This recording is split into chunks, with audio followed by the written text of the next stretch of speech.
Hey, how's it going, guys? Mr. Boss for the win here, and in today's GTA video, we're going to be taking a look at the most updated and recent version of the GTA 6 map, taking a look at its size and comparing it to the last Grand Theft Auto game as well. So there are so many talented people in the GTA 6 community, and there's actually a Discord group that's actually mapping together the GTA 6 map based on what we know so far from the leaks. And yes, it was a lot, but to put together the maps, that takes some incredible talent. So that's what I want to take a look at in this video today, because it is the most recent version and it's the only one we've seen so far in 2023. So here we go. Let's take a look at it. You guys can see GTA 6 Vice City mapping project, and I kind of want to work our way down from the top of the map to the bottom of the map. And this is not a concept. This isn't like a fan creation or what people want the world to look like.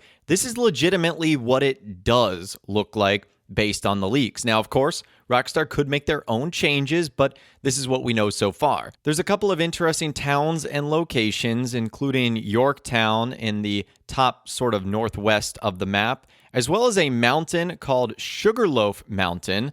Now, I'm not sure if this is going to be a mountain in another state or a visiting area, because there's not many mountains that I know of in Florida. We do have a handful in Georgia and its surrounding areas, so maybe it's like a parody of Stone Mountain or something like that. You also have Lake Leonida, which is going to be a huge body of water in the middle of the map. We also have Hank's Waffle Diner. This is where the famous diner robbery scene took place. It's probably the longest video of the entire GTA 6 leaks. This area is also close to another smaller mountain called Hank Hill, and this is also closely connected to the Bocamar Bridge. And the Bocamar Bridge basically connects us to Port Gellhorn, which is another city in game. We saw not only are there a handful of things there like the racetrack and also a trailer and a pool, we also know that there's a prison and an industrial area, but they also have their own police force too, which is kind of cool. Now, connecting Port Gellhorn to the majority of the world is going to be an interstate called I-77.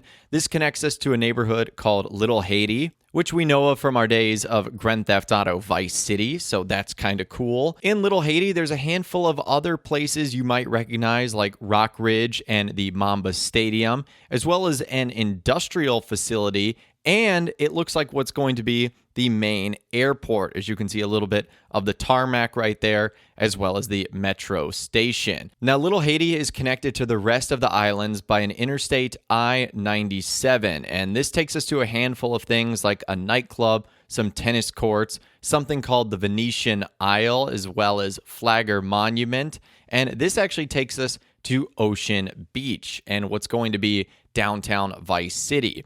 Now, on Ocean Beach in downtown Vice City, you have the shopping district, as well as a handful of other little things you can see, like the back alley, the hotel. There's things like a Flamingo, Waverly South. You've got a Floridian that can be seen there. These are probably points of interest that you can visit or end up checking out. There's also a port that's connected to it by a road or a bridge called A1.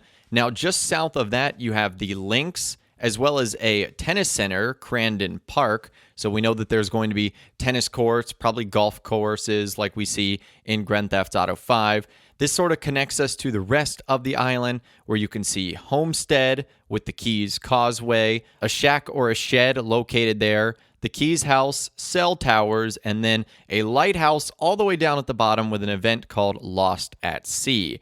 And then other than that, we have one other little body of water that seems to be sort of inland that at this point is just called Lake or Waterway. So that's the map itself. And then if we actually look at the key that you can see there, some of the red that you see is speculation.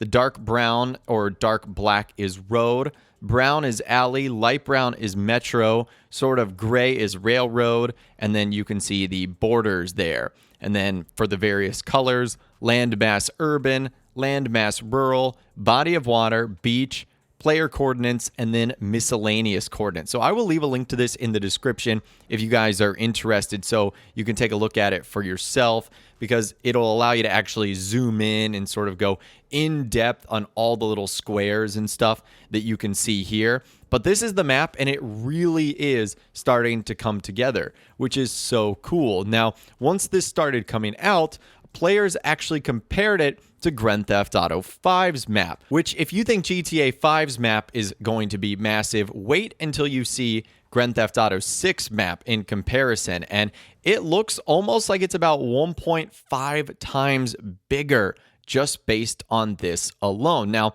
the person that has done this is actually doing it on Rage Engine units. And honestly, I think GTA 6's map could be even bigger than this. Like we saw there, but also even more, there are countless cities and towns such as Yorktown, Red Hill, and more found in the files, and most of these locations point towards north of Port Gellhorn, which would make the map expand even further north into fictional South Carolina, Georgia, and Alabama, which means this is going to take up multiple different states. And if you think about it, 4K textures like this in completely unique environments, they take up a ton of storage. I can only imagine that with a map size this big, the game is going to be well over 100 gigabytes, probably more, maybe even closer to 200 gigabytes. It's going to be a massive file size. Now, just doing sort of a comparison here, it looks like the Vice City area in Grand Theft Auto 6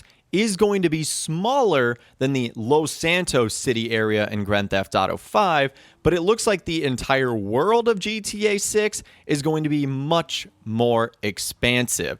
Whereas really outside of Los Santos and GTA 5, there wasn't a ton else other than a few small towns like Grapeseed, Sandy Shores, and stuff like that. So it really does mean that I think Grand Theft Auto 6's main city might be smaller, but there's going to be much more to do outside of that. So it's going to be really cool to see once we finally get some official info from Rockstar, whether that be screenshots, trailers, and more, how the incredibly talented people of the Grand Theft Auto community are going to be able to piece together more of this map, because right now we only have leaks that we weren't even meant to see based on this crazy pre-alpha debug footage, and they've already put together a pretty good vibe of what the world looks like. So what do you think of the Grand Theft Auto 6 map so far? This is the latest installment that we know of. Do you like what Rockstar is doing? Do you not like what they're doing? Do you think it's going to be bigger or smaller? Somewhere in between.